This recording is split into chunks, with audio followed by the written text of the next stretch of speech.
Hey, I'm Saving Content Zone at Acosta, and welcome to dotEXE, a saving content podcast. It's episode 5, and I'll be your host for this latest podcasting adventure. Along for the ride is my co-host and brother, who is also Forbidden West, Eric Acosta. Hey, that's me. My Forbidden West is still in the mail. What? My Forbidden West is still in the mail. The game. Oh, I thought you were making a joke about something, not the actual game, like I made a joke about. No, I'm not that smart. Well, it's been another week. I want to tell you about something other than gaming to start off with. Really? I want to talk about a food item. Ooh, food. I like food. So Taco Bell has just released their it's the hot, spicy Cool Ranch Doritos Locos taco. What is it? Flaming Cool Ranch, I think is what Doritos. I think that's what it's called. Yeah. Yeah. Because I still need to buy a bag of the actual chips.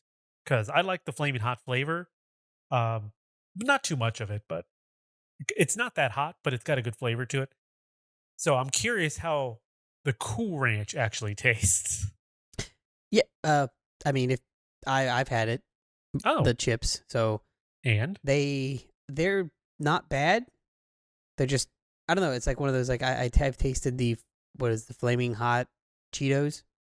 oh yeah, And that's they were okay. Yeah, they were okay. I'm not a big Cheetos fan, but Yeah, that's about to say. Cheetos is like, I don't know, C tier chip. you're giving that, I think, a little more credit than it should have. Okay, crunchy or puff? Crunchy.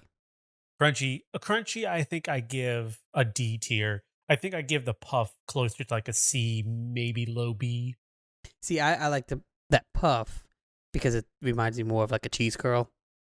Yeah, well, that's what. Yeah, They're and that's basically, what yeah. a cheese curl is. Yeah, it's the same thing. It's the byproduct of what they were making for something else. I forget what it was, but they were making something else, and that byproduct they turned into a product. Okay, how about this? Cheetos cheese puff versus Utz cheese ball. Ooh, that's cheese ball all the way. Thank you. The Utz All the cheese way. ball. I'll take a barrel of those over any Cheetos puff any day. You darn right. Oh my gosh, those things are delicious.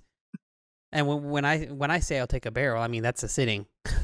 Well, The yeah, big plastic barrels. That's a sitting of cheese puffs. Yeah, if you look on the nutrition facts on the back, it says 2 servings. One half the Exactly. barrel, and the other half of the barrel. Well, anyway, 100% so true. I got the new taco, and I ordered it alongside one of those build your own boxes. And I got those are awesome. I got a crunch wrap. I got a Doritos Locos taco, the regular nacho cheese one, and I think the cinnamon twists. So I get to the point where I got the 2 tacos. Both of them were the Doritos Locos. One of them obviously is the flaming hot Cool Ranch, and the other one is just a regular nacho. I opened them both up because the first one I opened up was red. The second one I opened up was red. Which one is which? You got a 50-50. Right? So the first one I look at kind of has those Cool Ranch specks that you normally see, like the different colors. So, but it's very faint. So I'm not sure if my eyes are playing tricks on me, or They're just adding them there and be like, yeah, that's it. right. So I take a bite. It's not that hot. It's kind of Cool Ranchy in flavor, I guess, but it tastes like a Doritos Locos taco. So I eat that one. I go to the next one. I take a bite of that one. It almost tastes the same, but there is a little difference there. I couldn't tell you which one was which. I was gonna say, but you couldn't say which one was the hot. Right. So if I even ate it, they could have given me 2 just regular nacho ones. Yeah, but that's a good point. What if they're like, yeah, he'll never. They're the same thing. No one knows. Yeah, they could have given me 2 nacho ones, or they could have given me 2 of the flaming hot ones, and I would have never known. Yeah. So Regardless, it was very good. I So like the Doritos Locos taco. we ended up getting them. The family and Des, my wife, got 3 of the tacos, the flaming ones. I was debating on getting the family pack, but I didn't need 2 sodas. Well, so she got 3 because generally my middle daughter will want to try a lot of what we try, and she likes hot foods. She had just gotten over being like a tummy bug, and wasn't feeling good. So Des came home, had 3, and she goes, "Oh, wait, that's probably not a good idea. you just got over having a stomach ache. We probably don't want to fill you up with Taco Bell, let alone spicy Taco Bell." Now, so for some people, Taco Bell is a cleanser. So if it worked for her that way, she could have cleaned herself out of the stomach bug. I think that would have been a fiery cleanser. That's how you know it's working. That's how you know the burning sensation knows it's working. Why does my tummy tingle? It's working. It's working. Well, so me and Des had them, and we looked at each other, and no lie, we both went, "This tastes like it has less flavor than the original one. It's just hotter. Like it's what the original would taste like if it was less of the seasoning on it. Okay. And they replaced that little bit of seasoning with just hot stuff. So we both were very confused. I think what I want to do is just get the taco by itself and get a small bag of the actual Doritos and compare them and see how close they are to one another. Because obviously the small bag is going to be the flavor. This is what Doritos want you to taste. This is the intent. Yeah. Yeah. Yeah. I can say, so I didn't have them back to back. I had those Doritos at a Super Bowl party. Well, party. It was a family member. Party still. Yeah. If a get together is even with family can be a party. Well, it's more of a get together, being safe. Well, of course, yeah, everything. So, yeah, but had those, and I had the taste, and it was okay. They weren't. I don't know. I kind of just wanted the Cool Ranch after eating a couple of those chips. I was like, right. I just want the Cool Ranch flavor now. I don't really need the flaming part. Okay. But from what I remember of that the shell did not. Those flavors didn't seem to match to me. They didn't match. No, so, they seem different. Quick question: nacho cheese or Cool Ranch? Cool Ranch. Thank you. That is number one. Blue bag all day. Yeah.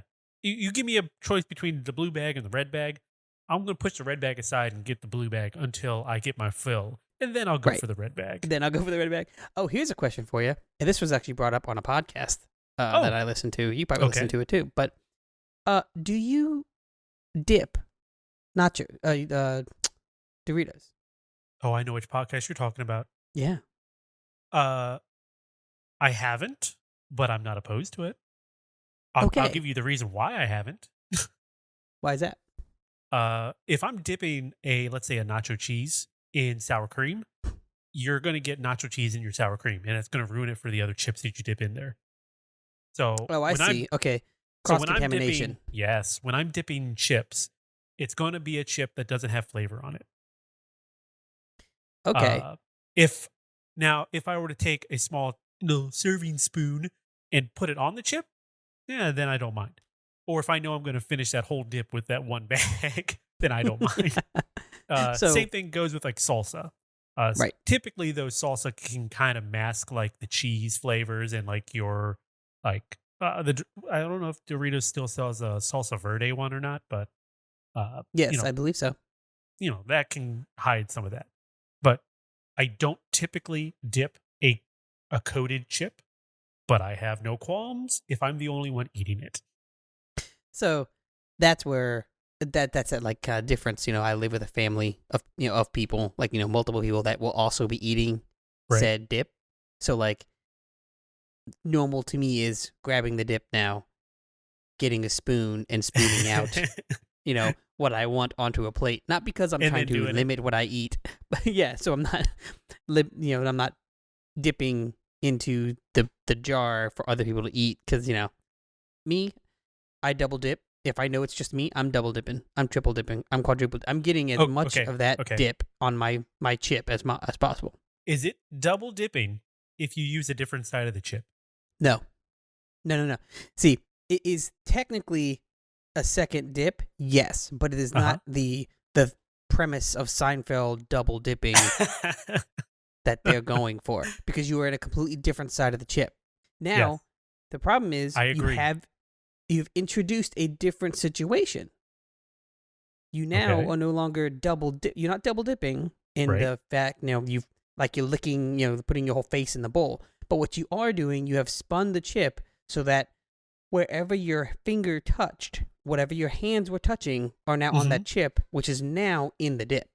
Okay, so what if you did the twice dip, not a double dip, a twice dip? There you go, that's a good one.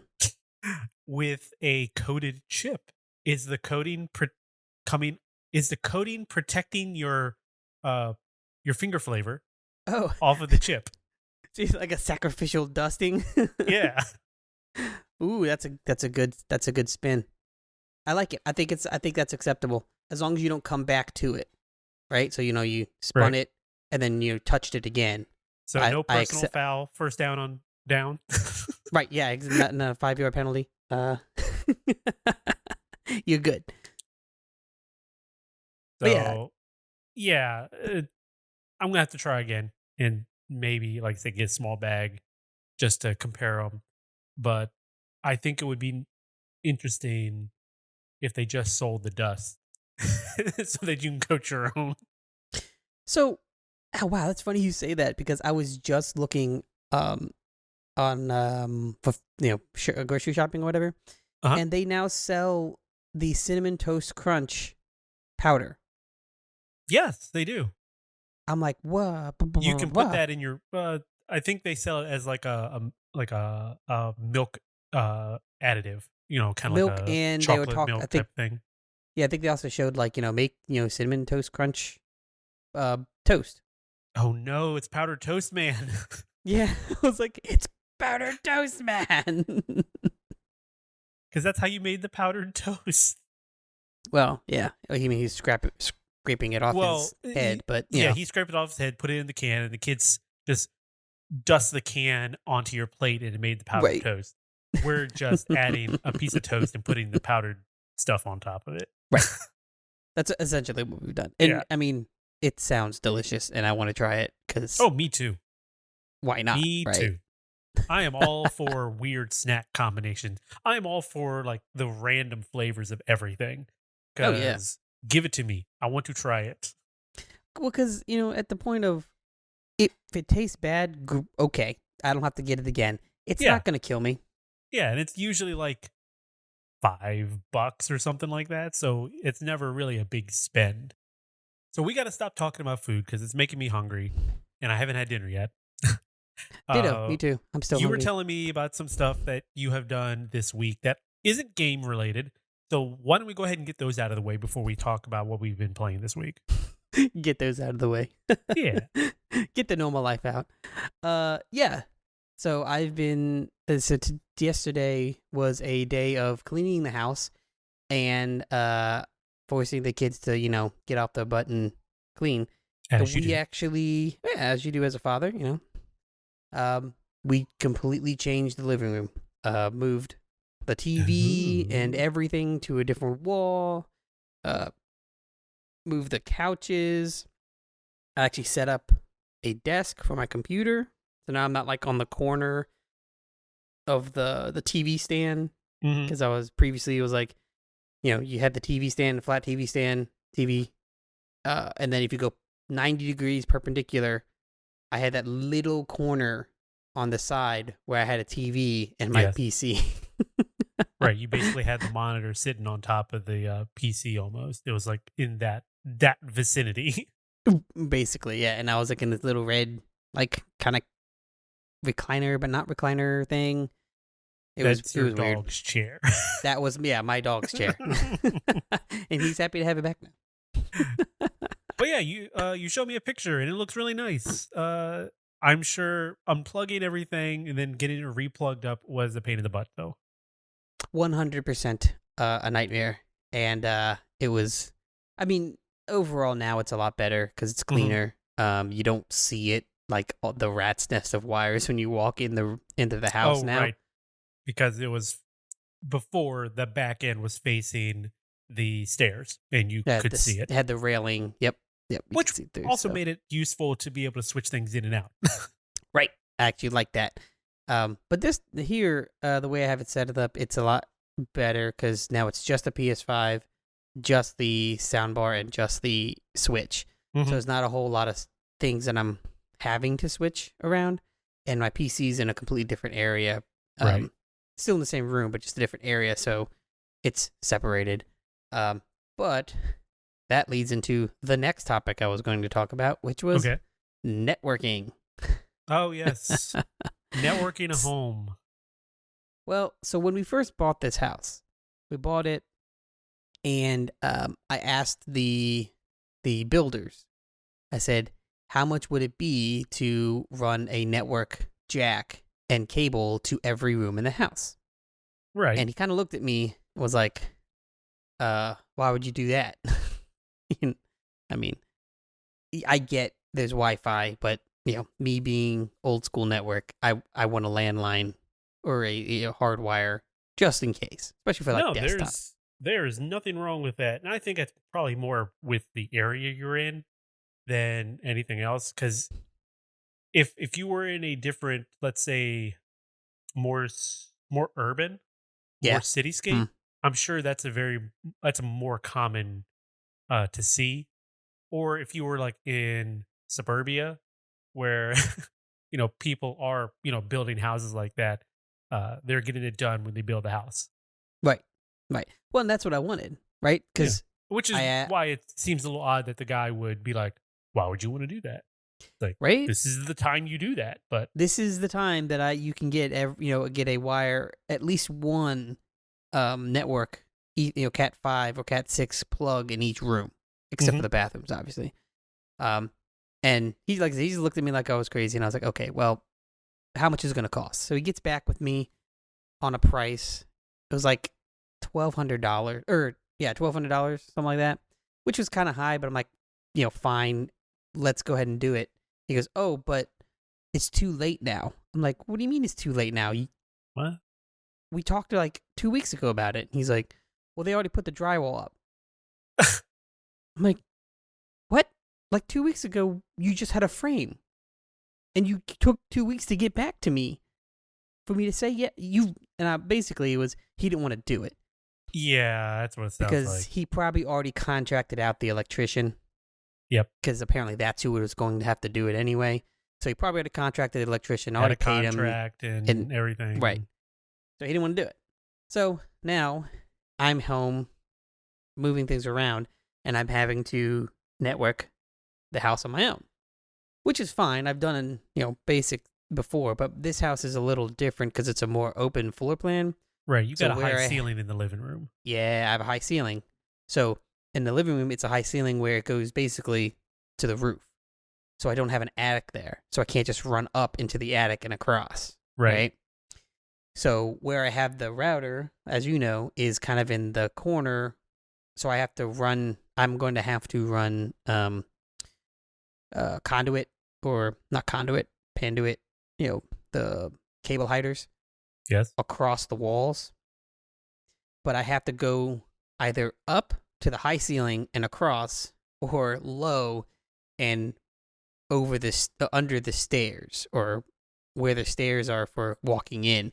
So I'm still trying to balance that out, how I'm going to do that without it looking either ridiculous or being invasive. So what? Now, this is just me, spitballing. What if you went down from where the router is and then do like a hub split down there so that it goes to the rooms down there, and you'd have one wire go from that hub over into another hub that would split into the rooms upstairs. So that way you're not going up, but you're doing it all on the bottom.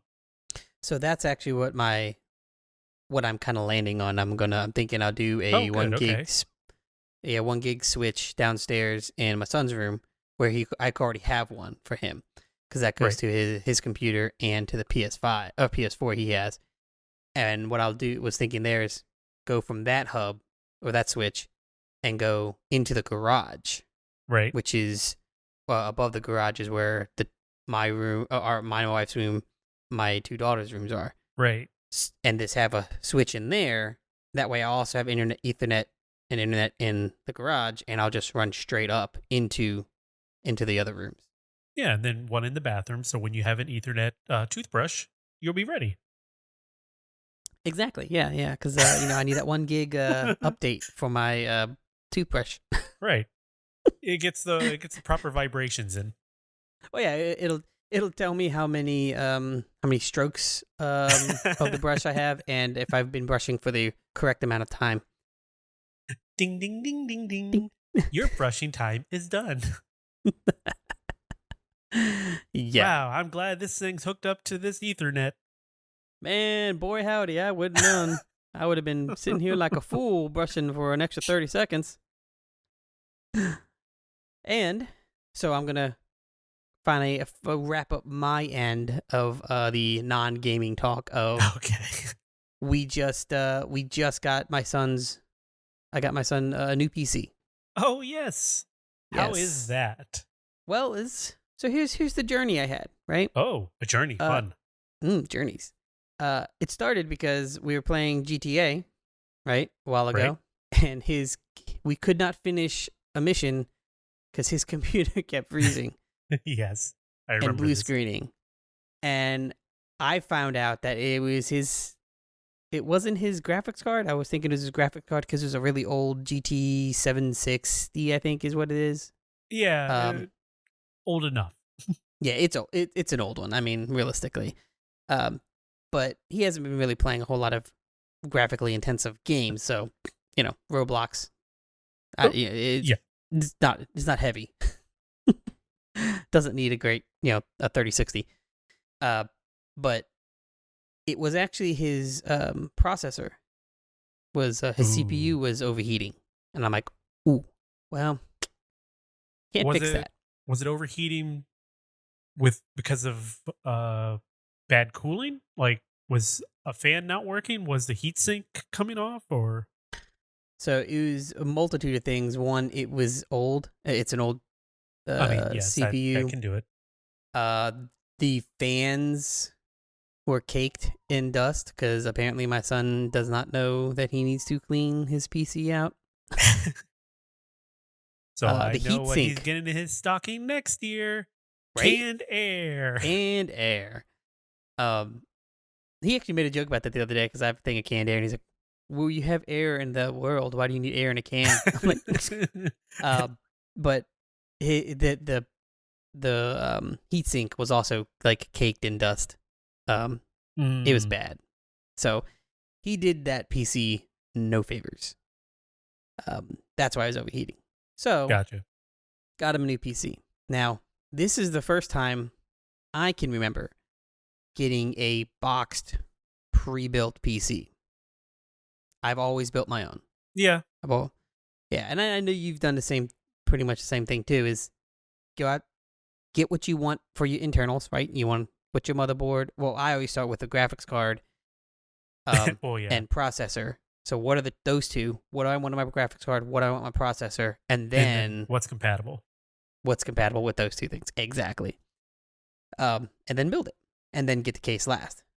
This one, I had to get a pre-built because that was the only way I was going to get a graphics card that was doable. worth a darn. Right, because I'm not I'm not spending $500 to what, $800 now. Depending on which card you're looking at, I mean, you're looking more like 800 all the way up into like 1500. Right. So like the one that's in his computer now, that new one is an RTX 2060 Oh, so 2060? Yeah. you're probably close to like the 5 to 800 range. Mm-hmm. Right. So I figured, all right, well, his CPU is dying. He needs a new graphics card. If I'm gonna replace those two things, I'm gonna be replacing the graphics card. I'm gonna need to get a new power supply because the one that is in there is not gonna handle. I think it was like a 300 watt. Wasn't gonna handle the newer one. What does the new ones run, like 500 watt, 400? I think this one's a 450. Okay. On the power supply. Actually, it might be a 600. Oh. I have to check. It's got a lot of overhead actually for the card that's in it. But okay, replacing the CPU was also going to require a new motherboard because I'm like, if I'm going to place the CPU, I might as well get something good, right? Yeah. So it'd be in like an i5 or higher or a Ryzen 5, a newer one. Well, that means a new socket. So that means a new board. Mm-hmm. Well, new board also means new RAM. So I'm like, I might as well just get a whole new computer because that's essentially what I'm doing. Yeah. And with prices the way they are and being able to find stock of some of these items. Oh, yeah. I can totally understand just getting pre-built makes it a whole lot less of a headache. Yep. And that's the thing is I was doing the pricing and it was looking at, I ended up spending just a little over $1,000 for this and getting the same amount of stuff that is in this package. I was easily at 15. Right. And that's on good sales. Yeah, so I mean, for what you got it at, pretty darn good. Yeah. So that was fun. It was a learning process, and me not being able to wire everything the way how I would want it to be wired. Right. Not that they didn't do a good job. It's one of those I open and go, I wouldn't have done that. Yeah. Yeah, but but with it time, works. You can change those things around, or hey, maybe he'll get into messing around with his computer and he can do it. That was my intent, is that he would do it on his own. But it's funny because he was at church with my wife when the PC came in, and he comes in and he's like, I'm like, hey, look, Keegan. And he's like, oh, you didn't set it up for me? I'm like, no, I thought we could do that together. Father and son moment. Right. Wink, wink. Enjoy the time together. I mean, I did just spend the $1,000 to buy it. Yeah, the least you could do is build it. I had this song and everything ready to go so we can play and have this little montage going. Gotta have a montage.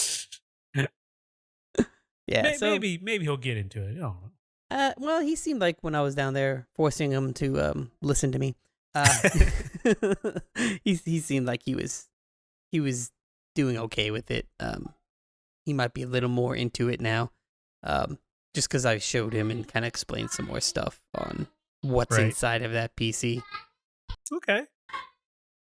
So, got it plugged in, and then he got to deal with his, swapping over everything. Luckily, I set it up initially with his computer that really the only thing on his C drive was the main stuff and the launchers.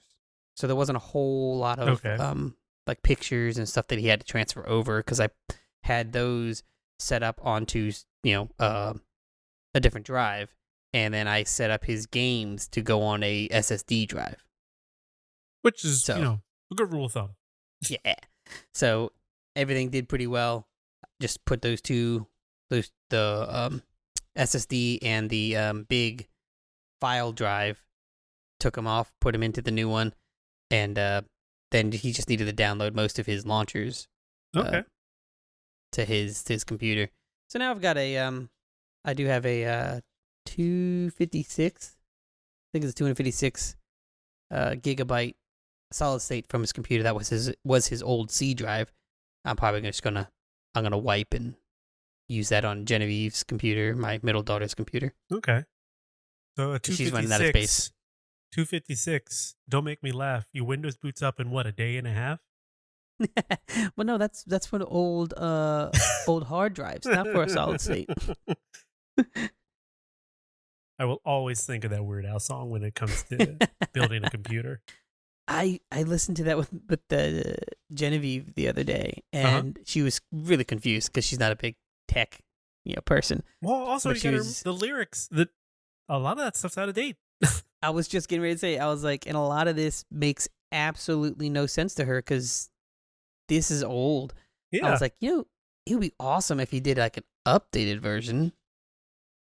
Like, because he could certainly use like, the graphics cards scamming thing or the chip shortage. I'm sure as a do plot something. Point. Oh yeah. I mean, not to say, hey, Weird Al, you have to do it, or even that he's even listening to this in any way, because this isn't on his radar at all.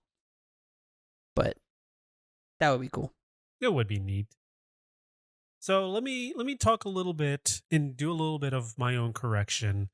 I want to talk a little bit about Grapple Dog. So last week I was talking about how I was enjoying the game, and I'm still enjoying it. I had mentioned that the lady character, I should have wrote down her name. I forgot to write down her name. But the lady character is not a cat. She's a rabbit. But I remember saying in that episode, I probably got this wrong. And I did. She's a rabbit.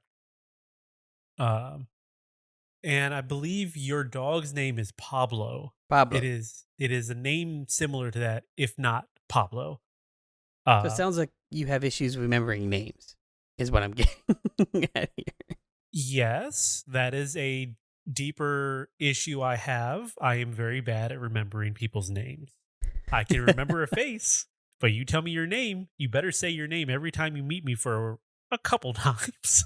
Because that's the only way it's going to shove into your brain, huh? Right. Unless your name is Ed, then I'm probably not going to remember. All right. What was I thinking? Oh, crap. I forget the word now. Uh-huh. Narcissistic is the word I was thinking of. No, that's not me. I am the nicest. I'm not joking either. I am the nicest. I am not. I will leave it at that. There you go. So the other thing I wanted to talk about with Grapple Dog, I forgot to mention last week, is I had purchased a Switch Pro controller so that I could play Arceus with. And what I had done is I bought a kit to swap the face buttons so that they are in the proper order. Yes. Nintendo is still using the Wrong BA way. Orientation from like way back from the NES, which is, they're within their full right to do so. They basically created that. But modern games have moved more towards the A-B style, where A is on your bottom, B is on the right. And you can pretty much correlate the same layout to the PlayStation, just with the shapes. So I had swapped the buttons around, and the Switch has the option to remap buttons to a specific controller. So that's what I did. So now my A button is still an A button, but it is on the bottom of your orientation, as it should be. Now, Grapple Dog, they do their buttons so that it is in the proper method. I say proper method. It is in the method where, your selection to yes on selection is the bottom button. No on selection is the right button on the faces.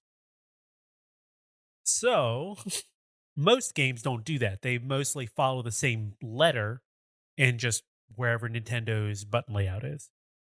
So like if it's normally A on Xbox, it's still going to be A on Nintendo. It's just going to be on a different button orientation. Grapple Dog, they had decided to fix that so that it is still in the same layout. So with my remap controller, I am now playing Grapple Dog in the way that it would have been had it would have been on the Switch without the remap buttons. So selection, your yes button, I guess you could say, is on the right face button, and your cancel is on the bottom face button. Nice. So that was a nice loop. Yeah, so it is. I mean, it's fine because I'm still used to using the Nintendo layout, so I'm not Right. really having an issue there. But I just found that to be quite funny. I had reached the first stage's boss, and the one thing that kind of got me was you're familiar with the Mario Rule of Three, right? No. Well, Okay. maybe I am. I just don't know that's what it's called. Well, I don't know if it has an actual name. I've just always referred to that as that method. For those who don't, basically the Mario Rule of Three is that during a boss fight, it is 3 hits and you're done. Oh, okay. Yeah. Okay. So like, I think it is in 64 where you got Bowser by the tail. You swing him around 3 times, Right.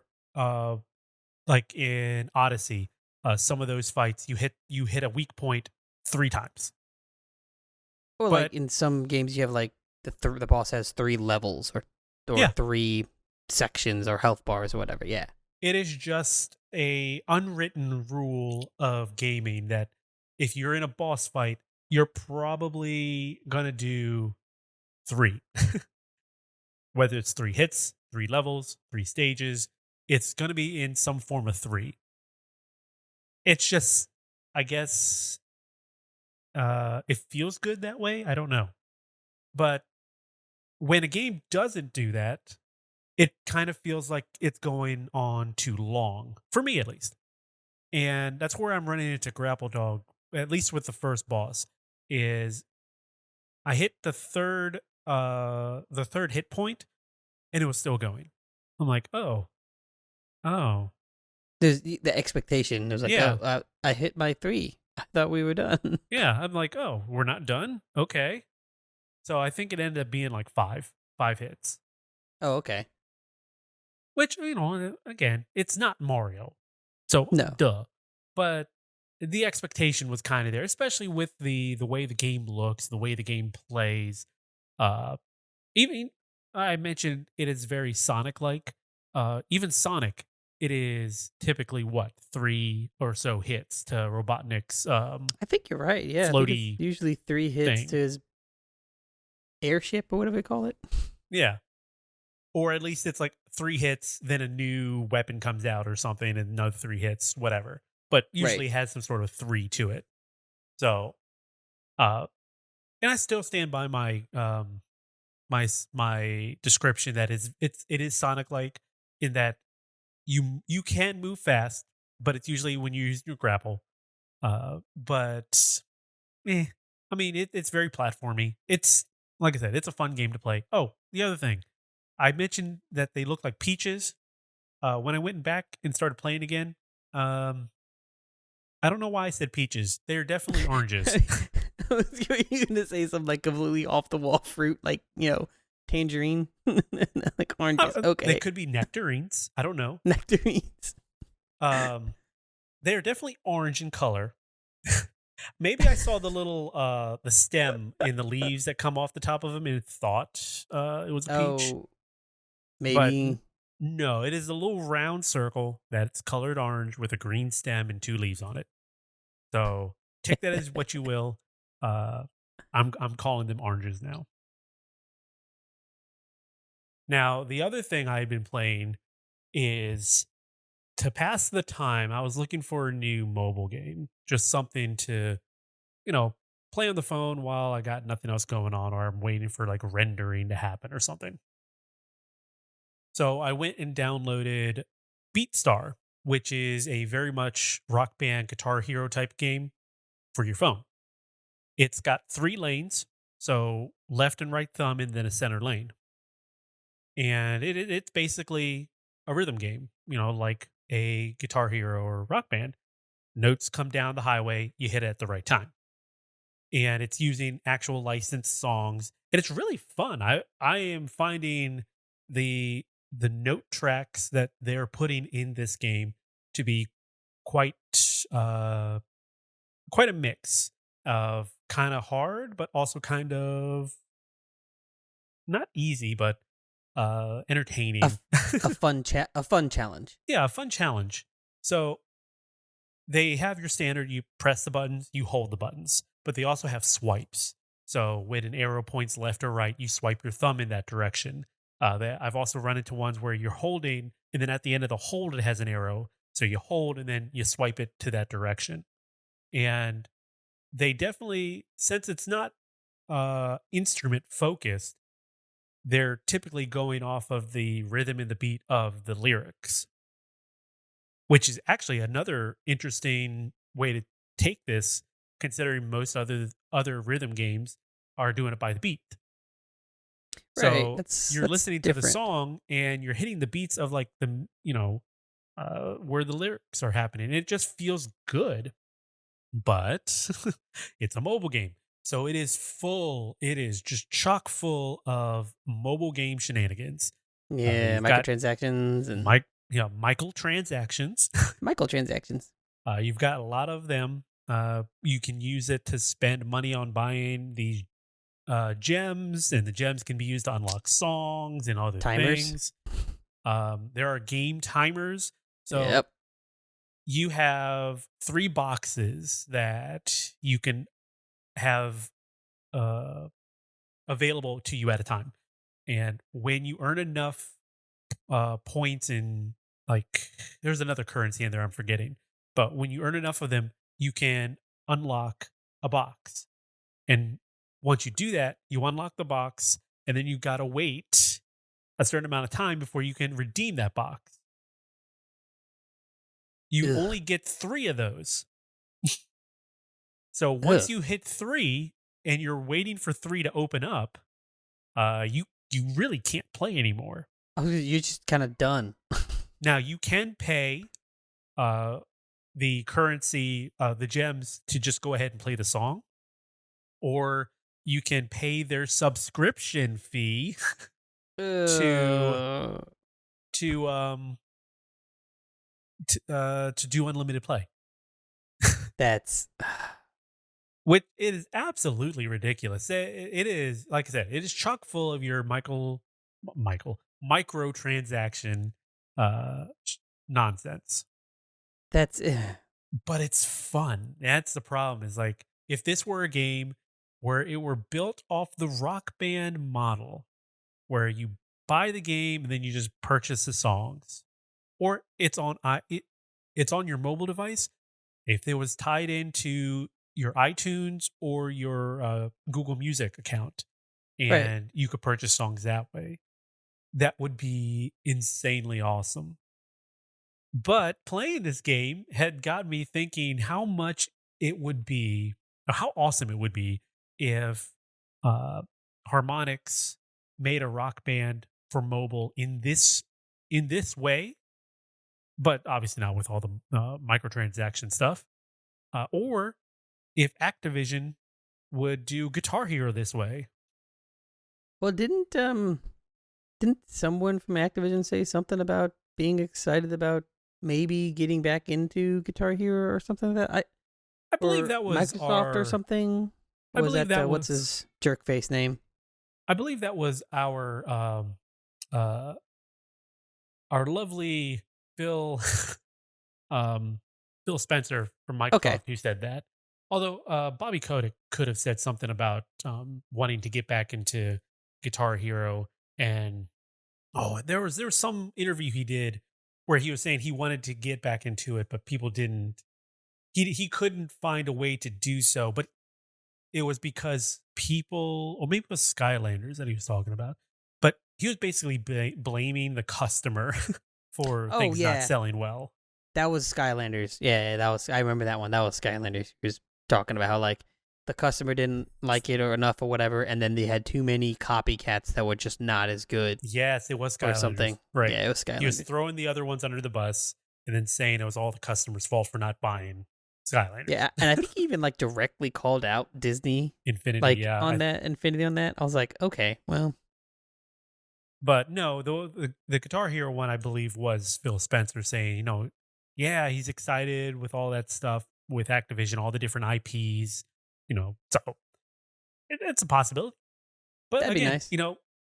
it would be great if they had that sort of model and you just buy the song and you own it for that device, just like the other Rock Band stuff. Right. But But that all comes in the got, whole licensing crap. well, yeah. I mean, and that's where it kind of gets tricky. It got me reminiscing about Rock Band Blitz and how much I loved that game.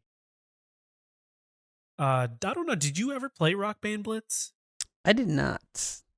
So, Rock Band Blitz was you had a 5-note highway, or was it? No, it was 4 or 5, and you're not using instruments. You're just using the controller. So you're taking the cursor and moving it back and forth between the different notes on the highway. Ooh, okay.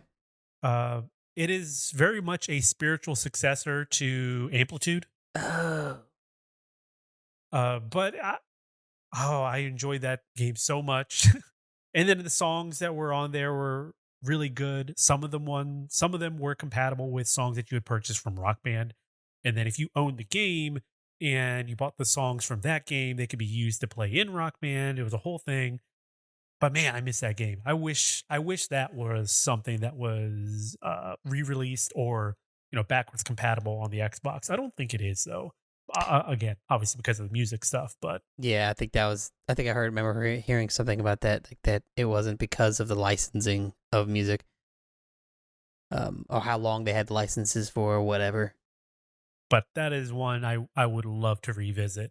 Is I sat it is one of those oh, I call them like a perfect puzzle game where you mess up, you hit restart and you're in it again. A good example is like Tony Hawk. Yeah. Uh I don't know if you've ever played Super Hexagon, but that's another good example. You mess up, it says game over, you hit restart and you're in it. There's no like downtime. You can just die, hit, go. Right. Tetris can also be that way depending on who's developing it at the time. Yep. But that is what I consider like a perfect puzzle game. When you can just go. Yeah. And Rock Band Blitz was that for me also. And there's definitely a need for those kind of games. Is for me, I'm not a big mobile gamer, so like the downtime game is one of those perfect puzzle games where I can just like play it and go, Yep. oh man, I messed up. Okay, let me just do it again. I don't have to like ramp up and traverse this area to get back to my spot or whatever. Right.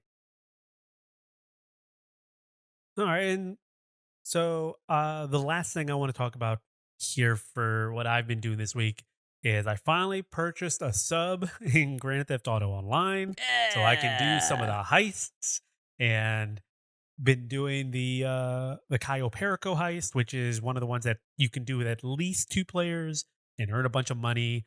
And I did it, and I actually ended up doing one with the really, I guess to say it's a rare one, the pink diamond or whatever it's called. Yeah. Which they were trying to do over the Valentine's Day week. That's like their special was like, oh, this is going to show up more often. The few times that we played, it never showed up. Yeah. And our cousin was trying to do it the last couple of days, and it never showed up for her. As far as I'm aware, it never actually showed up for her at all. She was so upset. So yeah, then I took a picture of when I came across it. I'm like, hey, look, this is cool. And she was like, I am so upset right now. But the heists are really cool. And it's just, we've reiterated it on a few podcasts at this point, but just playing online, being forced to do with other people is not the best part of GTA Online. The best part is when I'm playing with you or you and her, or just me and her or something. It is a lot of fun just playing with friends. Right. Well, it's us playing this so often now. especially together, right? Mhm. With me, you, and her, or just whatever. It really shows the the the faults that GTA has. The amount of times that I've been kicked or frozen or whatever after a heist, or not been in one because it didn't. I got kicked from a session, or the amount of times that we've been kicked from a session in the middle of prepping the heist, right? Right. So we have to do it again, or you can't do it again because it's one that you can't redo. It just shows how bad their net code and how bad their just their overall protection from modders and things like that is. Mhm. The game can be, and obviously it is good because it's lasted how long, and for how long, but It's almost just 10 years old at this point, which is right, kind of and crazy to think about. right, and it's still very good of a game. They've really, Rockstar hit on something, on this type of game, this online game, but they just they didn't go far enough for protection to Sure. make it last the 10 years effectively. So I just remembered there is one other thing I want to talk about that I have been playing this week, but I know you wanted to talk a little bit about some of the GTA Online stuff you had done. So while we're here, is there anything you wanted to elaborate on? Uh, Not really. I was just actually gonna go with what we've been doing, and the Kaya heist, and I got enough money to upgrade my Akula with a blue and chrome paint scheme, so that way I'm super stealthy, unless you can see me, and it's For people who very don't visible. know, the Akula is a helicopter, right? Oh right, yeah, it's a helicopter. It's a stealth helicopter, so you can't see me on the map, but if you see Which me is useful. driving, you'll super see me because I am blue. Who looks up? Right? Who looks up? Right, exactly. No one looks up.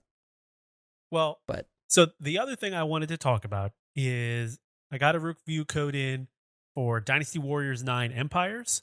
And as with Grapple Dog, that a review will be coming for that one. The first thing I noticed was it's for the code I got for PlayStation. On the PlayStation Store, it says online optional for Dynasty Warriors 9. And I didn't hear anything about there being any online play for this.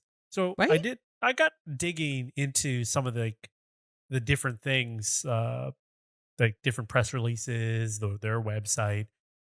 Nowhere does it say anything about online. So I'm not quite sure why it says online optional in the PlayStation Store, but just know there's no online. You can't play online. I was and when you're very in confused about that. Yeah, because typically, you can do 2-player in Dynasty Warriors games, which is where we had a lot of fun Right. with over the years. And I think even in 9 or 8, there was online play. I don't remember which one. It might have been 8, not 9. I don't remember in But 9. I think it was just um, 8. Empires. It is Dynasty Warriors with I guess you could say, Romance of the Three Kingdoms game style of management. So this version of Empires is a little different in that you're not doing the big battles that you normally would. You're doing castle sieges, so they feel like big battles, but they're not like a whole map per se. So It is it's almost just a like castle that you're trying to take over or right, it's almost like defend. Total War.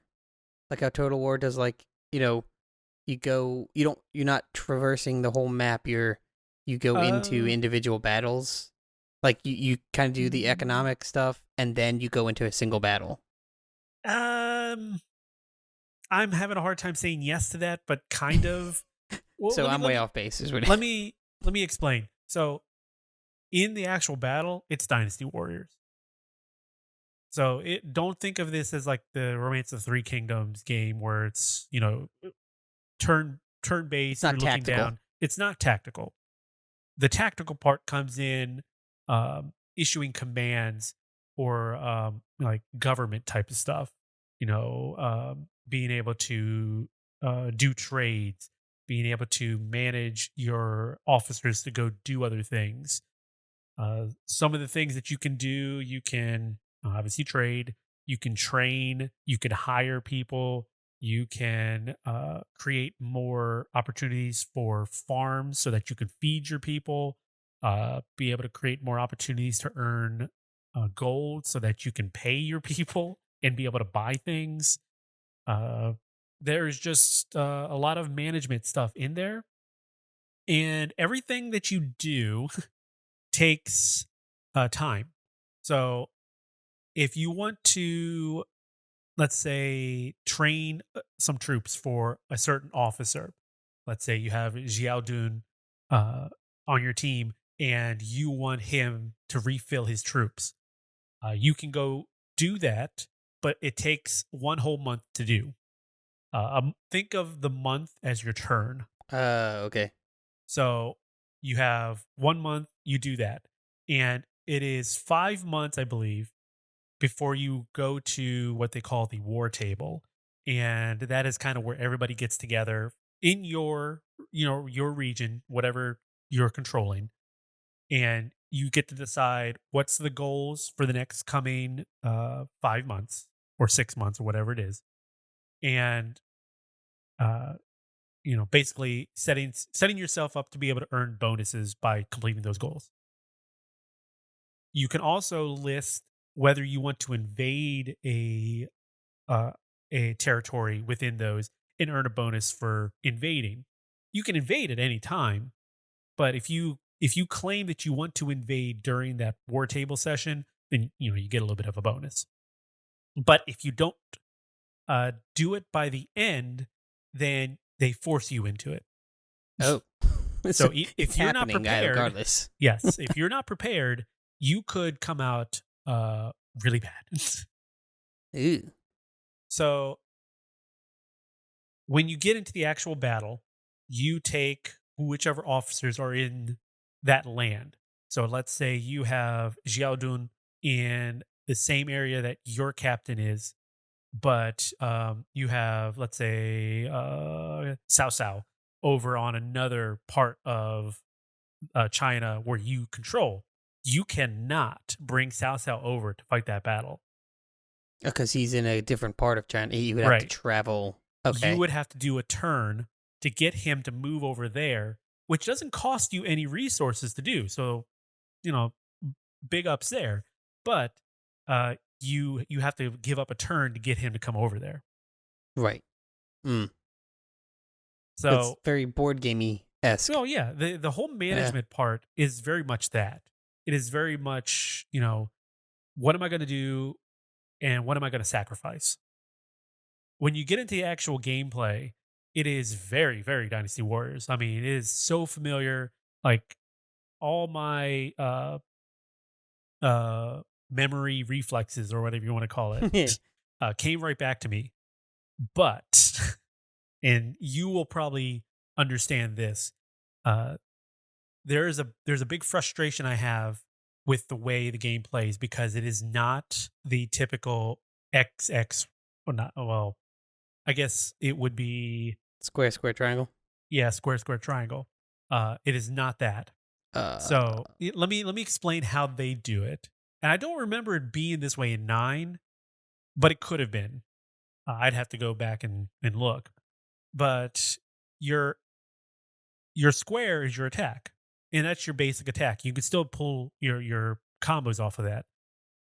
But when you press triangle, you're not doing a heavy attack. You're doing a launch attack. So the way you actually should go into these encounters is start by doing the launch attack or holding it to do a stronger launch attack, and then from there you can do the you can do the square to do the attack. And after you hit a certain limit, let's say 3 or 4 hits, then hold the triangle again or press the triangle again to launch them back up in the air. And that's how you get your combos going. So it's not the same way that it used to be. It's almost like a fighting juggling. It is very juggling heavy. That's not how it used to be. No. They also introduce these things called secret plans, which are basically just power cards, power up cards, Oh no. and you can't buy them. You only earn them with rank increases. So when you get a new title, when you earn the new title for whatever you do, whether it's ranking up or doing like something special, then you unlock more of these cards to use. And they're not like one-time use cards or anything. They are Oh, okay. they're basically a power so that you Yes. can assign to one of the 4 directional buttons on the D-pad. Okay, so it's something you can keep though. Yeah. It's not a okay. At least that's always been my worries with those card things. It's like here's this boost, but it's only for this one time. It's not a passive or it's not a power up. It's a boost, and I hate those things. Right. And so they function off a cooldown, and you can do things to make the cooldown less with more secret plans or different abilities or something. But they have a cooldown in battle. So like if you want to do a special power where it throws ice down on your enemies in front of you, then you can do that by hitting whichever direction. Then you just got to wait for the cooldown to stop and you can use it again. The game is at every turn, it wants me to not play it.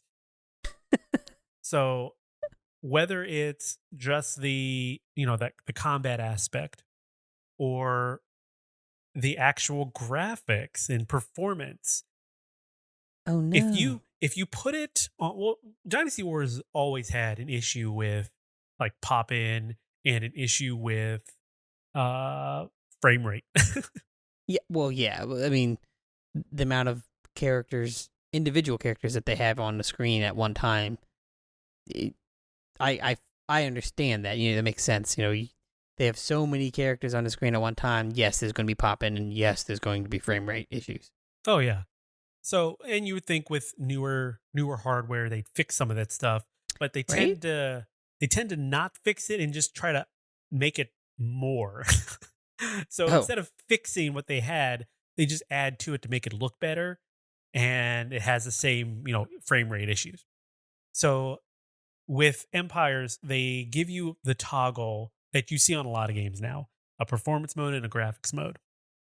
So I'm thinking, oh, let me put it into performance mode so I get 60 frames. uh-oh. Who cares if they don't look as good? I'm used to seeing that in a Dynasty Warriors game. I just want it to be smooth.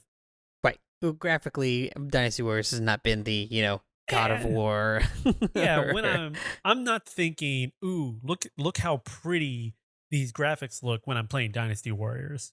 I'm Right. thinking, how many of these people can I see on screen, and how many can I throw up in the air with like a Zhuge Liang tornado?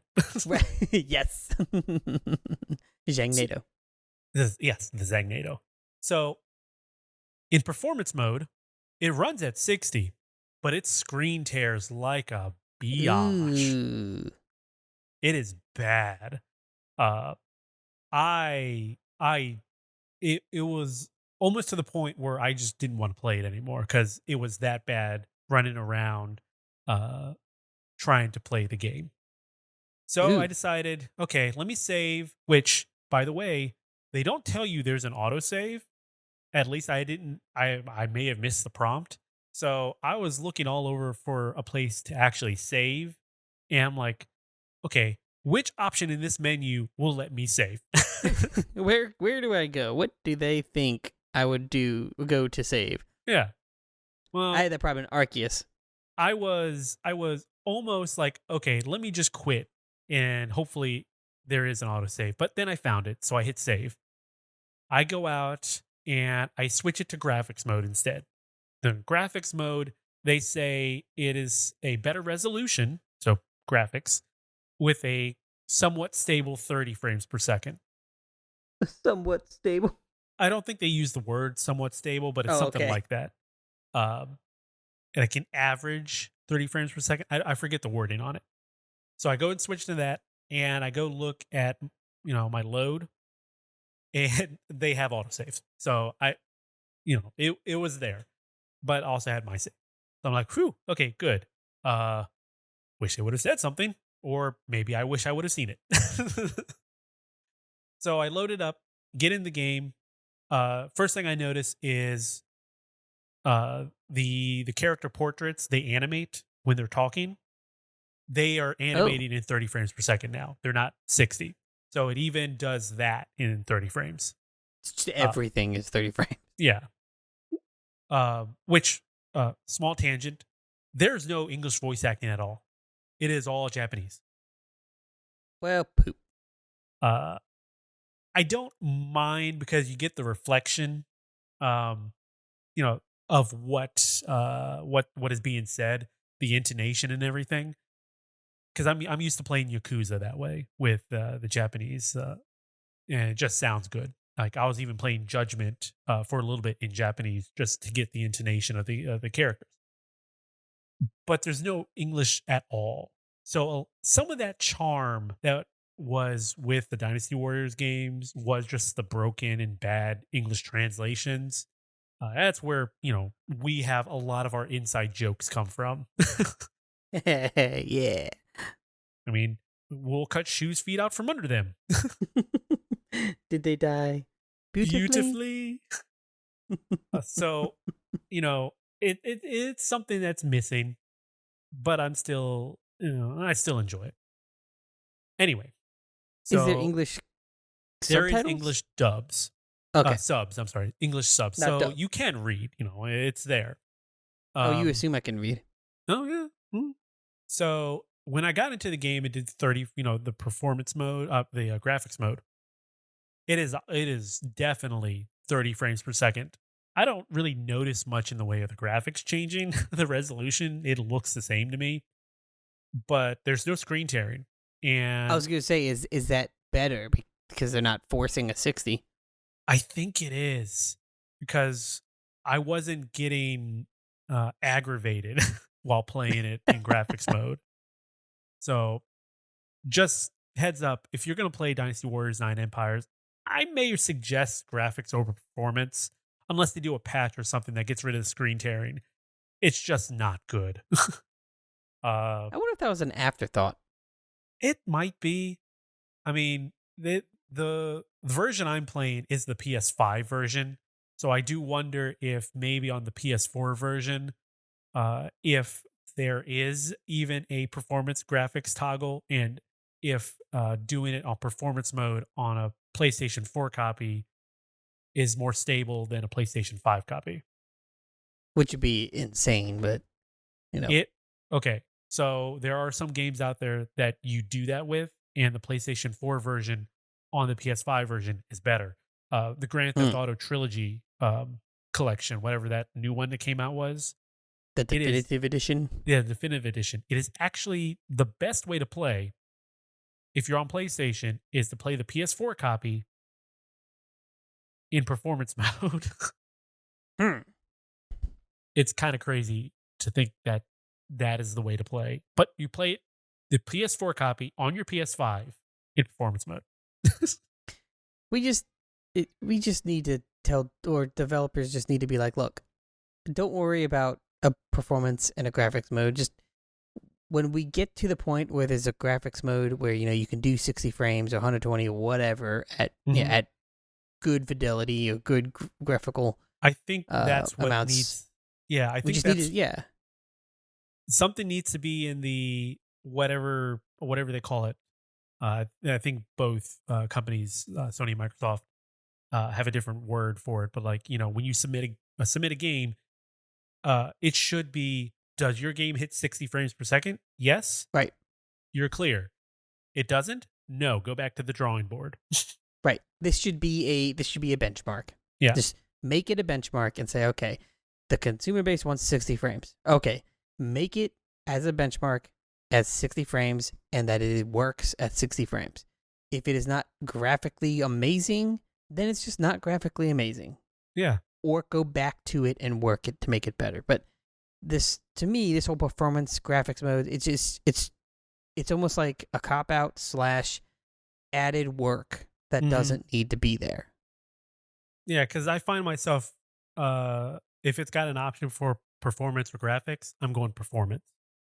Yeah. Oh yeah. Oh yeah. The graphics is great, but if it doesn't play, or if it looks, if it's running at 30 frames and looks bad, Mhm. there's just why? Why am I even doing that? If it just plays, trashy, I, I'm not having fun. Just I can look at it, looks pretty cool, but if it doesn't run, or screen tears or whatever, it's like Yeah. I can't play it. It's not Yeah, fun. I can't. So, overall, like I said, I've got a review coming eventually here, and I'm I I like the game. I like Dynasty Warriors, and this is more of that. It is one of those where I'm going through and doing the different management parts, and I'm sitting there thinking, okay, let me do this one. I'll go and walk around the map, which they modeled all of China. Like, Ooh, it is all there, but you're not doing any real battling there. You're just doing the battle in these small castles. castles. Oh wait. So you can walk from, or you can get on your horse and ride to each territory. And I think I had timed running from one of the southern territories to its neighboring southern territory to the castle that's over there. And it took me probably about 10 minutes to get there. It Ooh, felt like a long time. So like ooh. this map is huge. And along the way, you can fight like random bandits or like animals to earn money and food. So there's a And reason for it, though. it's a slight reason, yeah. But you can also meet other officers, and you can try to get them to join your ranks. Hmm. So that's how you can get more officers, is by actually talking to them in the open world and doing that. That said, you don't have to interact with the open world at all. Everything can be done within the menus, which I find to be kind of silly, but at the same time, thank you very much. I was going to Because say it seems like it would be counterintuitive, but then it's almost like by the way you're explaining it, it almost has to have a menu-based way of doing everything. yeah, so like you could, when you start your day, if you want to go what they call take a stroll, if you go take a stroll, then you can go all of China. You can go kill bandits for money, go kill animals for food. You can go to a bulletin board that's sitting out front of your territory. And if anybody wants to talk to you from who's not in your party, or they want to join you or have them, or you join them, they'll meet up at that sign. And then, like I said, along the way, other territories, you might find other officers lying about, and you could talk to them and try to get them to join your ranks. But like I said, you don't have to do that. You can just go in the menu, pull a list of who wants to talk to you and who's available to talk to. So it it saves you a lot of time if you do it that way. So if you're very just like by the books, as efficient as can be person, like I like to be, not Menu. always, but how I like to be, uh, they have that option in there for you, and it's great. Yeah, it sounds like they intended to be flexible, Yeah, but maybe weren't able to fully render everything that they wanted to on both ends. yeah. It just at first glance it seems silly. That's like, oh, you made this whole open world for Dynasty Warriors Right. 9, and in Empires you're not doing anything with it, Anything in it. or you're not forcing people to use it, which can be seen as a good thing. Right. The other thing I want to talk about is the character creator, which will lead us into our topic for today. But I don't want to step on any toes. Is there anything else that you wanted to cover before we move on? I just wanted real quick, Pokemon update, as we do, because Uh huh. number one, official Pokemon podcast of saving content. Exactly, right. I started my Arceus run, finally. Woohoo! My story has begun, and I found out the game hates me. So I've been watching my wife play it, right? And I've seen her catch... she's caught so many alpha Pokemon without battling. It's unreal. I'm sitting there thinking, okay, this is probably going to be pretty simple.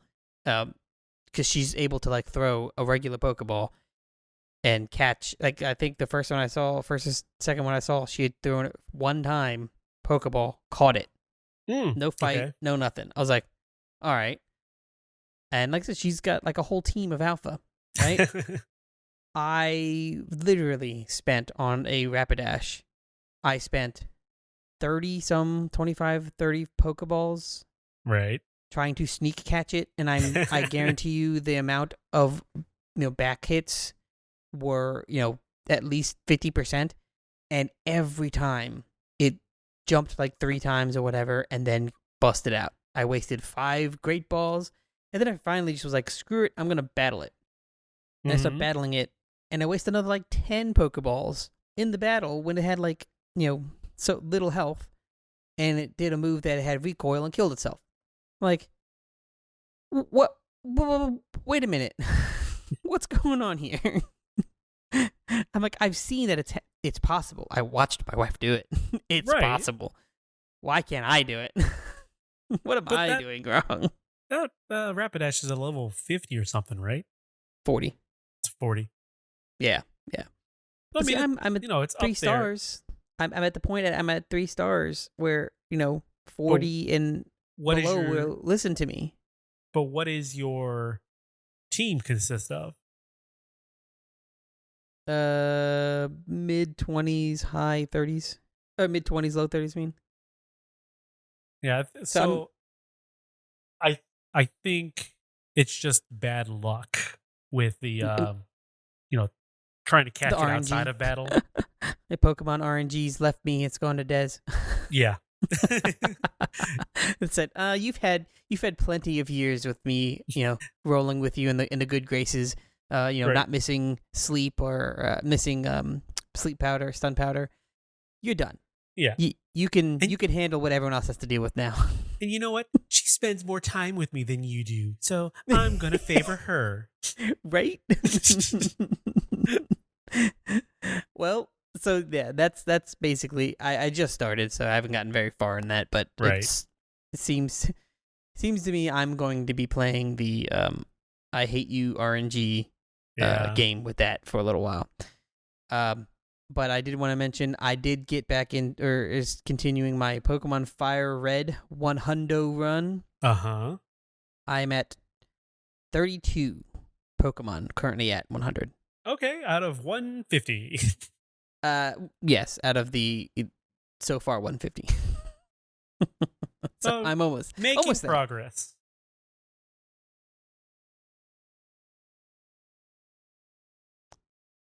But that's my Pokemon stories. Okay. Well, so like I mentioned earlier, our topic for today, we're going to go a little long today, but we had a lot to talk about. But our topic for today is character creation. And one of the things I wanted to discuss on with Dynasty Warriors was that there's a pretty robust character creator in there. They give you multiple slots. I think it's like 50 creative characters you can do. Whoa. And it's detailed. Like, just like a wrestling creative character, you have your sliders to be like, okay, well, you're going to do this a 0 to 100 level on your cheekbones, on your eyebrows, how big your eyes are, height and typical things like that. So I was very glad to be able to make a character in there. And there's not a lot of outfits, but I think you can unlock more as you go and play through. But it's also a Tecmo Koei game, so they're going to sell you outfits. I was going to say, they're going to. Their intent is to microtransaction those outfits out, because they're going to make Leanne Sure look like a waitress, or Zhuge Liang look like a butler. Like, yeah. So one of the created character outfits in there is a schoolgirl. Of course. And if you get the season pass, one of the palaces that you can have for your territory is a gymnasium. So yes, I it sucks that it's, hey, pay for this stuff. It's just not included in the game, but they're gonna nickel and dime you for that thing. I'm Oh just yeah. glad they're leaning into the weird in the silly. Yeah, I mean they're understanding. I mean, I think they understood a little while ago that they're serious to a point, right? Mhm. And then it's okay. We understand that we can have weapons like a swordfish or like Right. a big what was it? I think there's like a drum in one of them a while ago or something. Yeah. There's some weird stuff, Some of the characters have like playing cards and doing that whole playing card right? magic. One of the female characters has like a not a mace, but it's like a lantern on the end of a mace. It's silly. Oh, you know what I didn't mention? So you can build friendships with each of these officers that you recruit, and Friendship. once you reach S tier, you can actually pledge brotherhood or sisterhood to that character, kind of like Liu Bei, Zhang Fei, and Guan Yu. Oh, okay. So you can only do it for 3 characters in total, so it makes it a group of 4. Oh, I gotcha. Um, and in battle, they support you more when you decide to do different goals. They will either support your goals more or offer better ones for you to do. So there's a benefit to being able to, have them as your brother or sister. You can I also get. wanna. Hmm? No, go ahead. Go Go ahead. ahead. I was just gonna make a joke. I want to have my friendships be labeled as S tier, A tier, B tier. Just be like, yeah, you're an S tier ranking. You get a little badge on your shirt. Yeah, That's my friend. you can come with me to the water park. Uh, Right? you're A tier. You have to earn it. You have. What do you got for me? What are you gonna do here? Okay, You because gonna we're buy going me to Disney pizza? World, and this is an S tier situation. Yeah, exactly. This isn't SeaWorld now. We're going to Disney Right? World. You need to be S tier to ride this ride. Right. B tier, Hershey Park. That's what you get. Okay.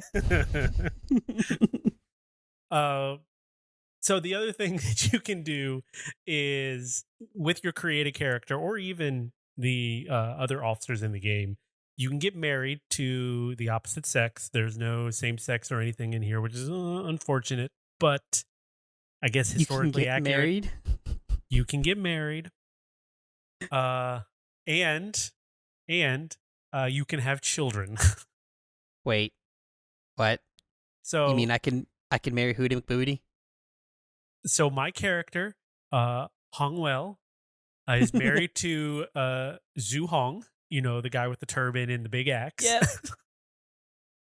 And the way that marriages work is they support, they will support you even more, just like a brotherhood or a sisterhood.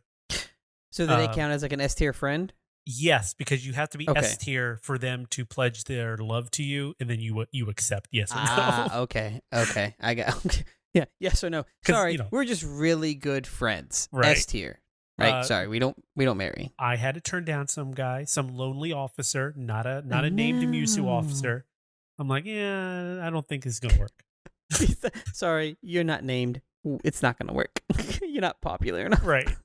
You're not popular enough to be someone that Koei Tecmo designed. Or I'm sorry, Omega Force designed. Omega Force, right? You're just a generic face in a crowd. But when you have children, it takes traits from both officers. So like your stats and like their weapon preferences and everything. And it combines them. So does that create another like a created player that you can play, or is that new just created character? Yeah. Ooh. I have not made a child character yet from those two, so I don't know the specifics. But I know it takes traits from both of them, and I don't know if it takes the looks from both of them. but that would be pretty amazing if it did. Right? So So we're going back to Pokemon hatching, breeding is what we're doing, right? maybe if you wanted someone strong, you could get a child of Guan Yu to be buddies with, I don't know, someone from Huang Gai, probably. He's that old strong sure. dude. Well, there you go. Get Guan Yu's daughter with Huang Gai. Yeah. Now that you say that, I don't like that. I don't like that at all. I don't accept that. No. But yeah, so it's a pretty in-depth and surprisingly pretty cool character creator. So our topic today is character creation. Do you spend 5 minutes on a preset or 5 hours on a build? And like I said, we're going a little long today because we had a lot to talk about. So this topic probably won't go on for too long. We'll just kind of discuss a little bit of what we like to do. And hey, if you want to tell us how you like to play with your character creations, whether you want to just pick something and go, or if you want to spend the multitude of hours fine tuning it, send us an email, dotEXE@savingcontent.com. We'd love to hear from you. Let's start with you, Eric. What do you do? What do I do? And it 100% depends on the game. Okay. Elaborate.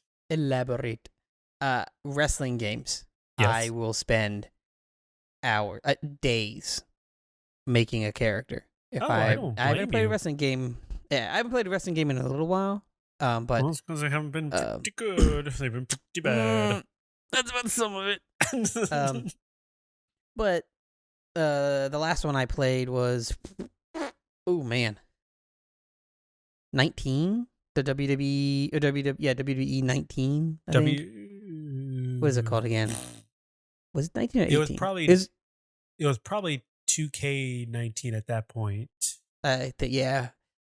That just shows you how good the game was because it stuck in my mind so well. Well, hold on. Let's see. 2K, they skipped a year. I do know they skipped a year. So 2K20, I think, was the one they did, and then they skipped 21. Because there's one coming out this year. It was before 20. Okay. It was definitely before 20. So you played the first the first 2K Sports one, and not the Ukes developed one, the last Ukes developed one. It was not the Ukes developed one, yeah. Okay. Yeah, so it must have been the first one then, the first 2K Sports.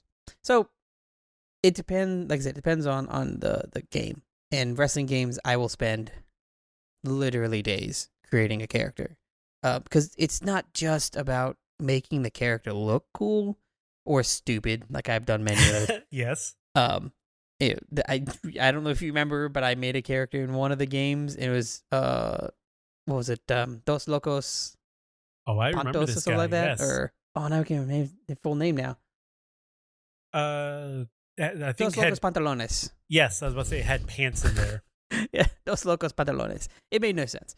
It was just the dumbest thing in the world. But that was the fun part. I created that insane character, and then on top of that is the moveset. Right? Yep. And I really think about my movesets because I think about what the character would do and what I would use the character for. And then the entrances and exits, it's a whole package. Like I'll spend a day on the character and a whole another day on the entrance and exit of the character. Because, that's for me is fun. That's just, my creativity there. Yeah. Because I don't have to, I'm not a very creative person in general, artistically. Mm-hmm. But this is something where I can create inside the game. So I have some boundaries. I can pick from a list of like songs and stuff, but there's just a myriad of combinations. So I'm not having to like in Horizon, Forza, there's a myriad of combinations there, but it's like sticker building. Like, I can't see past the sticker that they give me. Like, yes. I've seen your stuff. I can, I'm looking at like, oh, that's really cool. And then I look at like, how you did, and I go, I would never have thought of putting those 4 things together because that doesn't look like what it is. It's that whole spatial awareness thing and being able to see like, okay, well, this shape looks like this, and I can contour it to make it look like the way I want it, and combining these other shapes. Yeah, it's something that you have to have an eye for. Right. It's that layering that I don't have that appeal, not appeal, but that vision to. Mm-hmm. But with those wrestling games, they give you so many options that there's just literally hundreds of things that you can do, and I feel creative. But when like comes to a game like, I don't know, like an Assassin's Creed type of game, or the ones that kind of always get me confused are like the first person shooters, like in Destiny. Hey, Destiny's cool. There's a lot of cool armor. I don't get to see my character often. Yeah. Now Destiny is a little different because you do get to see your character from the back, in like the hub world. So that is, there are third person sections. Yeah. So you kind of do see it, but like, things like Call of Duty or just general first person shooters or like Far Cry, the most you're going to see is their feet or hands, like, or in cutscenes or something. But or in cutscenes, you're decorating your character so other people can see it. Right. It's like, yeah, I'm going to spend 5 minutes on that. I'm not putting a whole lot of emphasis into that. But kind of go on the other end of like GTA, right? Mm-hmm. There's a lot of stuff you can do there. And I've told this to our cousin a few times. I'm like, I really want to change my outfit and look different, but I just can't handle the interface of how to do that, because it's not just going to like a menu and choosing from it. It's like, right. I have to go to the pants section. I have to go to the shirts and walk to it in the store. So you're speaking more on the clothing and everything aspect rather than the actual face shape and body shape and things like that. That type of character creation. Yeah, because in GTA you can only do the face shape and all that stuff at the very beginning. Do they have online plastic surgeon? I don't think so. I don't think so either. I know in Saints Row you could change at any time by going to the plastic surgeon. That'd be nice. And paying your blood money. That'd be nice, because then I could change my dude's doofy looking face without glasses, because I've noticed he looks dumb. But you modeled him on you. No, I didn't do that. He would look a lot worse. People wouldn't be playing with me. That's why I put glasses on. Hey. But yeah, it depends 100% solely on the game. And like sports games, mm-hmm. I think there is a big miss in sports games like football and basketball. They go with the standard height and skin color and now faces. I'm gonna say that's probably because most of the time that stuff is covered up by equipment, especially in football. Basketball is a little different, but I think the 2K games. I've not played a 2K basketball game, so bear with me. I'm just guessing at this point, but I think their character creator is a little more in depth than something like a Madden. The one that I played, you can see the character more often. The one that I played, which for the life may can't remember which one was. The last one I played, I only played it for a little bit, but I did make a character, and I always make in those games. I make my character Mojo, who's just me, but good at basketball. But it is more robust in that there's more stuff to pick, but there's not a whole lot of like you can pick more tattoos and like hair color. So there's not like sliders that kind of thing, or anything. But what I remember, there wasn't a whole lot of sliders. Like there were sliders, but there was more. It was very similar to Madden of like chest and gut or butt or leg and that kind of slider. Not as in depth face as much I remembered as facial sliders and stuff like that. So And that makes sense though, they like you were probably saying, have a lot just of covering up. presets. I think I remember them having like preset facial models. Okay. Yeah, but that's mine. I mean, it depends on the game. It all depends on how it depends on how I'm feeling, really. So, with me, if you give me a character creator, I'm going to run with it. Doesn't matter what game it is.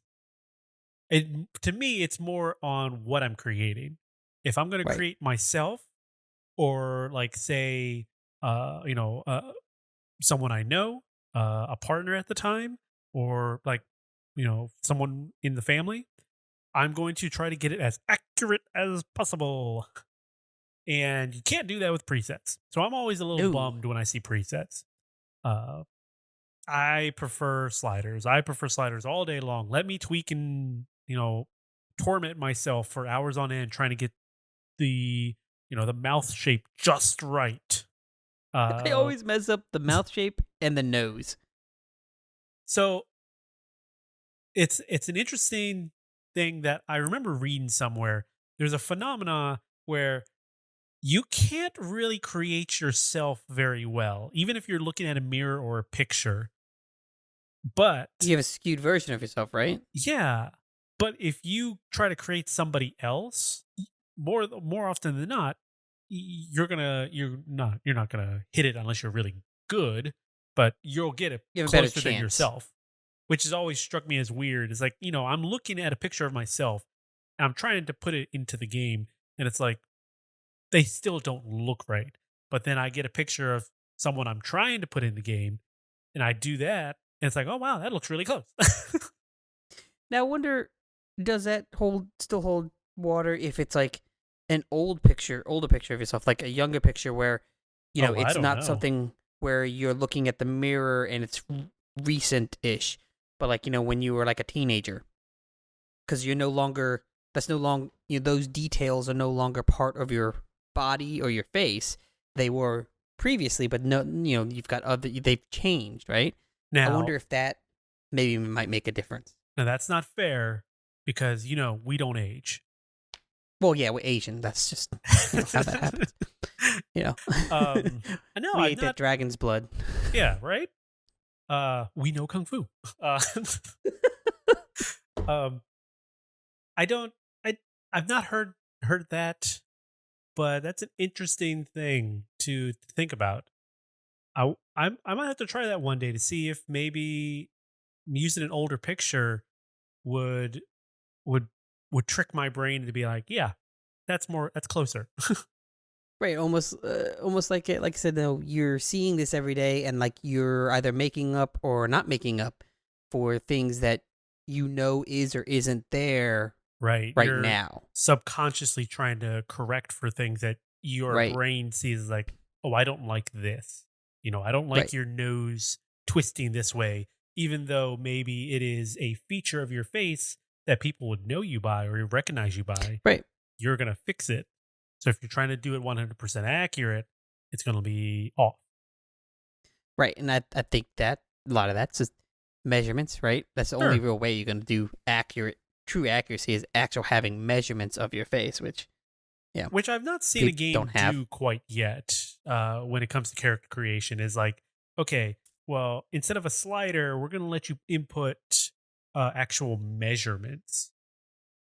So that would be something, though. Pulling out a sewer's a measuring tape and just wrap it around your face. All right, my eye sunk in by 3.5 centimeters. Right. Then your significant other comes walking in. What are you doing? I'm measuring my nose. Listen, it's got to be accurate. My nose has to be accurate. How big are my nostrils, honey? Yeah. Can you look up there and tell me what the circumference is of my nostril? Are we looking like pea size or marbles? What do we got here? I can't tell. Here, stick this kidney bean up there. How far does it go? I need that information. But yeah, I mean, like you remember those games that you had? You could scan your face. Oh yeah, and The one EA thing did that a lot of I always those. found 2K did a lot of those. Yeah. What I always found funny about those is like I always was like, "Oh, that's so cool. You're almost there." Because they didn't the issue wasn't the scanning, Mm-hmm. right? The issue was not the scanning model. It was the fact that you took a flat image and tried to wrap it around a 3D sculpture. That was the issue. They just needed to take that one extra step in being able to scan with wireframe. Well, it's I guess with especially with like the iPhone, they use is it infrared light to be able to detect your face for the Face ID stuff? I believe so, yeah. They basically if you were to look at your face when it does the Face ID under not UV light, but I guess maybe it is ultraviolet. I'm pretty sure it's UV. But like if you've seen pictures online, it is basically a bunch of tiny dots hitting your face. Mhm. So, and when you're doing the Face ID, they also ask you to look around, so that it gets like a 3D, I guess, image of your face. So, if they could tap into that, everybody, I assume Well- Android has something similar, but everybody's Yeah. kind of got a face scanner in their pocket now. Well, that's the thing is that at this point, at this day and age, you really do have the ability not just for the, the flat face, like the image, right? Mhm. These face scanners, like you're saying, on computers and on phones and even on TVs. There are some on TVs now which is kind of scary. which will get an image and then not just get the image, but will also get the depth and the lighting, right? Reflection. I mean, Sony's proven that with their cameras, with their face tracking. It's astounding how, you can have Sony's face tracking. It'll be a person there and a person holding a picture, and it will not track the picture, even though it is a face. It's got two eyes, a mouth, and a nose. Mm-hmm. It can sense that is not an image. I mean, that is an image, that is not a face. So like that, well, I was talking about like a wireframe. That's there. That is definitely plausible and usable. Now, whether or not we want to use that as a technology in games to make people more realistic in games, I mean, that may just be a waste of technology. But then again, what isn't? Yeah, you gotta step before you can run. So I mean, unless you're going down a hill. then you gotta tumble before you can run. But you'll get there. Oh yeah, you'll get there. There'll be the end point. You will get there whether or not you stumble into a bunch of hey, take a picture of your face. Oh, we messed up. Now we've got a database of your face and someone has taken it to And we've recreated a clone of you, and we don't need you anymore now. To the point where, oh, by the way, now all you got to do is take a picture and it's the same face rig as like Kojima uses for Death Stranding. There you go. They're just taking pictures of your face, and they're gonna put them as NFTs. And you can take them in any game you want. Oh right, yeah. 'Cause that's how NFTs work. Hooray! I own it. Yay! I don't own my face anymore. Let's not. That's a whole nother. That's a whole nother thing. Just NFT bad. That's my take. No bueno. But character creation, I will try to do my best to do whatever my goal is. So whether it's me, whether it's somebody else, whether it's just something totally random and off the wall, that's what I'm going to do. And if they give me more options, the better. More sliders, the better. More detail, the better. Some of my favorite ones are, the wrestling ones because of how detailed they can get. The Sims has been pretty good. I've been pretty decent at creating a Sims character lookalike. And Dynasty Warriors, surprisingly, is pretty good. So, yeah, Dynasty Warriors, it sounded like it was more wrestling-esque of a character creator. There's sliders for, height and, facial structure and things like that. So that's really cool. There's sliders for lady properties and everything. So it's a Tecmo Koei game, so they're gonna do things like that. You know, this is coming from the people who had a commercial where the guy goes, "Oh, they kick high." Oh, I mean, come on. That's true. I forgot all about that. I mean, DOA beach volleyball. Anybody? That was actually a good game. I know it was a good game. We played a lot of it. Yeah, it had nothing to do with the ladies. It was actually we also like beach volleyball or volleyball in general. Yes, it was a competent volleyball game. Yeah, actually, it was a competent volleyball game at a time when there was just not volleyball games. How many times do you find a good volleyball game? Exactly. I remember one of the NES was a pretty good one. I just don't remember what it was called now. Those like summer games or summer volleyball or I forget. Yeah, something like that. It was a good one. We played that a lot. Yeah. I guess we're done. Yeah, we're kind of going off on some weird tangents. Yeah, let us know what your preferred character creation setup is. Whether you would just rather pick a preset and go with it, or if you want to get into the weeds and kind of create, sculpt and model out of clay and sing your own song about hello, is it me you're looking for? That was terrible. But let's that was a hard reach there. I'm just gonna leave it. It's staying in. It's in. Solid. Locked in. Thank you for joining us today. If you enjoyed the conversation and are looking for more, give the Quick Save podcast a listen for their additional in-depth discussions. Probably not as in-depth as our discussions here on character faces or anything. Or as weird. But I want you also to be sure to visit savingcontent.com for the latest news and reviews. The latest review is up right now is probably my EPOS H6 Pro, which is the headset I'm wearing right now. So if you can hear me, I hear myself very well. It's a really good headset. It is my go-to now. I gave it a 5 out of 5. It is really good. If you have questions, topics, or want to correct us on something that we said here today or in the past, even though we're never wrong. I mean, we're never wrong, but we will definitely read your email and tell you how wrong you are, I guess. Yeah. We'll take your correction into consideration. And maybe we're wrong. I don't know. We'll see.